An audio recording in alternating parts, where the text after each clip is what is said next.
And finally tonight, a once powerful American brand struggles to stay relevant and in business. Hari Srinivasan has the story.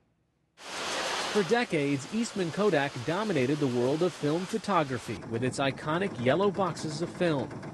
But that was then. This is now. The photography pioneer filed today for Chapter 11, federal bankruptcy protection after 132 years in business. CEO Antonio Perez. We're taking this step at this point in our transformation in order to build the strongest possible foundation for the Kodak of the future. At its peak, Kodak employed more than 60,000 people at its headquarters in Rochester, New York. But trouble began in the 1980s in the form of global competition from Tokyo-based Fuji. Compounding the problems, Kodak was slow to shift from film in the 1990s as digital technology emerged. In 2006, this video, played at a business conference, promised an aggressive comeback effort. Kodak is back. They're taking this digital thing to a level undreamed of, pioneering technology that'll redefine the digital revolution. But the troubles have continued. Kodak has been in the black only once since 2004. Its Rochester workforce has fallen to just over 7,000. And earlier this month, Kodak stock closed at an all-time low of 37 cents a share.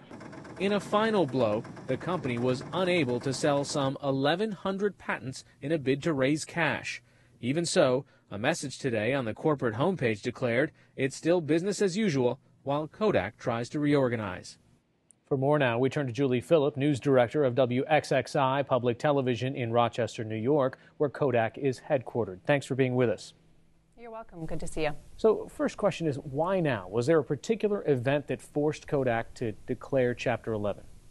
Well, I think the idea was to declare a Chapter 11 before running out of money completely. The company already owes so much to creditors, and many of the creditors were demanding cash on delivery, meaning Kodak would have to cough up cash in order to get supplies in order to stay in business.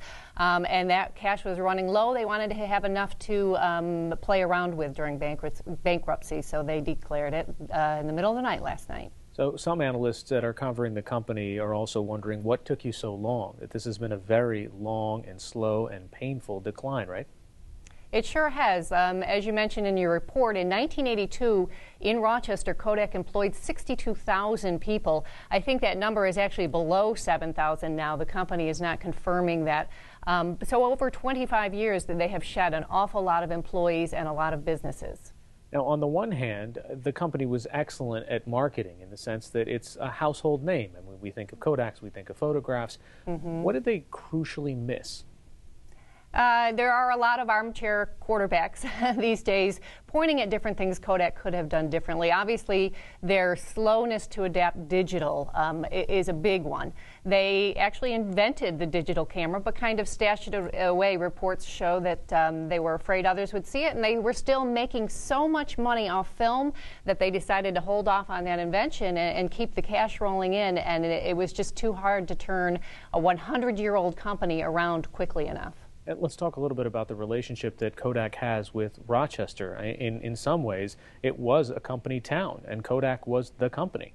It was the quintessential company town. They call it Ma Kodak or Pa Kodak.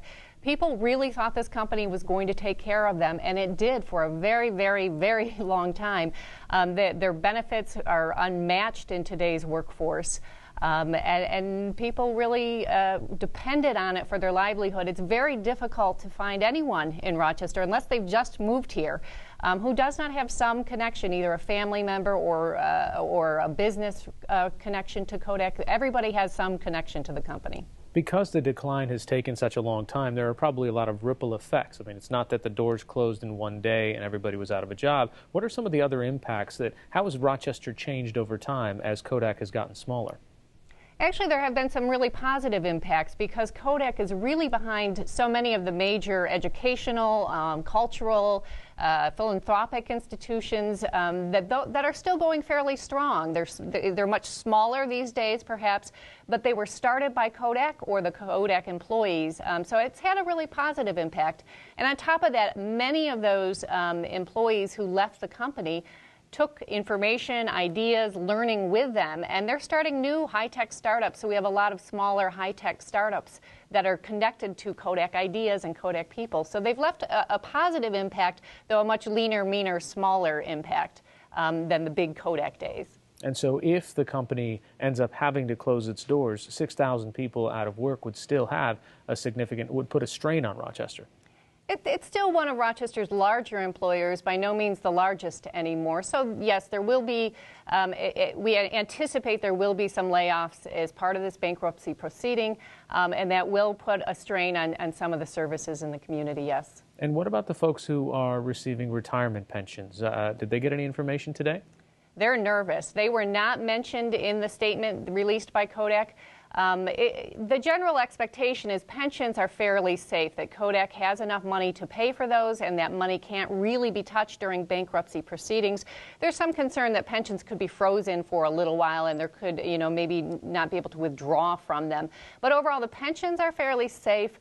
Other benefits, such as health care benefits, might be at risk. They could pull those for retirees who weren't old enough to qualify for Medicare. That could be a big hit to their wallet if they have to go out and buy their own health insurance for a few years. And let's just clarify for folks. I mean, Chapter 11 is not the same as Chapter 7. We're not talking about liquidation. How did the company clarify that distinction today? Right. They're talking about a reorganization. They're talking about getting smaller, getting more efficient, really tightening up the ship a bit. And they insist they're going to be in business throughout bankruptcy and come out better on the other side. And so what was the mood around Rochester today as you walked around, as you talked to people who all have these Kodak connections? Yeah, it's really funny. Everybody saw this coming, but no one saw it coming. Everybody expressed some sort of mild shock, at least.